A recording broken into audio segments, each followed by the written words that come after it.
All right, it is a dark and foggy morning, but it is time for us to shine a light on one of the most unique and, dare I say, shockingly successful nonprofits in our region. You've seen him on the show before. His name is Adam Martin, and he is the founder of the F5 Project. And he's here to talk about one of the most challenging and tragic intersections of health issues in our community, health and public safety. People recovering from addiction, suicide, and how it plays a role in whether or not they may have brushed up against the criminal justice system. Thanks so much for being on the show, Adam. Thanks for having me. Yeah. She didn't read any of that. Well, yeah. I just talk. But this is a subject that I find so moving because it comes at it from this sort of holistic perspective for some of the most difficult conversations we're having in our community. Tell me about what you guys are up to.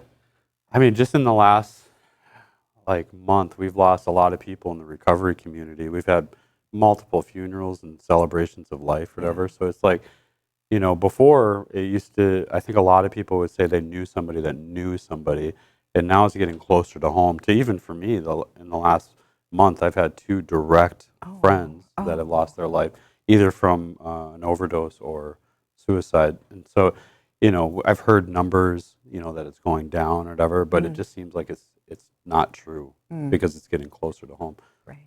When it hits home, it makes it unfortunately all too concrete. Yeah. The subject that is theoretical when it happens to someone you love or someone you heard about is very different when you lose somebody who is part of your community, right? So, Legacy and Light, what are you guys doing with this? So in the past, we've done the Opportunity Gala. That's kind of been our flagship, you know, event of the year fundraiser.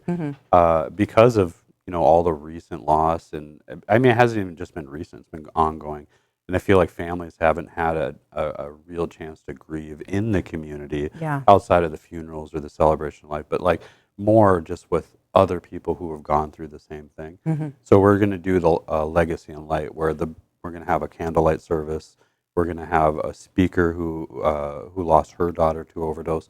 But then on the other side, we're going to have people who've been in recovery for a long time and have gone back to like help people. And then the director of the DOCR is going to speak on his experience as well. You know, we talk a lot about law enforcement from the law enforcement perspective, but we frequently don't get the opportunity to reach out to people who are on the other side of getting services, being rehabilitated, serving time, and what their journey is like. And the loss hits them pretty profoundly, right? Yeah, especially, you know, part of the reason I got into this work was, you know, I was pretty successful in the tech sector.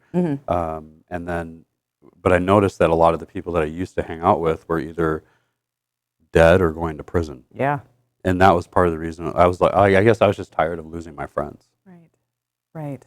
So for people who are not familiar with your work, you founded F5, which gives felons sort of like a fighting chance after they get released. It kind of like popped out into the big, beautiful world.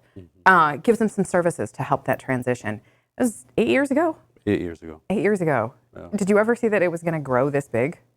No, I honestly thought that I was just going to speak in jails and prisons and just be kind of the token success story. Yeah. And then I was humbled quickly because people started calling and asking for help. And, you know, I didn't know what to do, so I just started letting guys sleep on my couch. That was brave. That was strangers, right? It was. I mean, at one time there was 3-4 guys who just got out of jail that were sleeping at my 1-bedroom apartment. Wow. You know, over in North Fargo, playing Call of Duty with my kids. Oh my gosh. Yeah. So that was the start of F5, is because we didn't have any houses or programs or nothing, and so guys would call me. I'd just go pick them up, and if the shelter was full, they couldn't, you know. Yeah. The first thing we would do is we go get something to eat. Well, yes, that's important. Yeah, and it was usually like Taco John's at the time, you know, because it was amazing. Yeah. But it was a big change from jail food. And then we just get lost in trying to figure out where to go. So I was like, well, let's just stay at my house. All right. And then that's when Roars reached out. That was the beginning. They basically not donated houses to us, but made them very available for us to, you know, because we didn't have any money. Yeah. And that was the beginning. The very beginning. And here we are almost a decade later, growing and growing, getting in all parts of the region. Adam, thank you so much for being here. It's been fascinating watching the journey for you and your foundation. We will have all of the information for the Legacy and Light. It's essentially a memorial service, but also a very important fundraiser for the important work that this group does. That'll be on our website after the show, and we're going to come back and take a quick check of the weather after the break.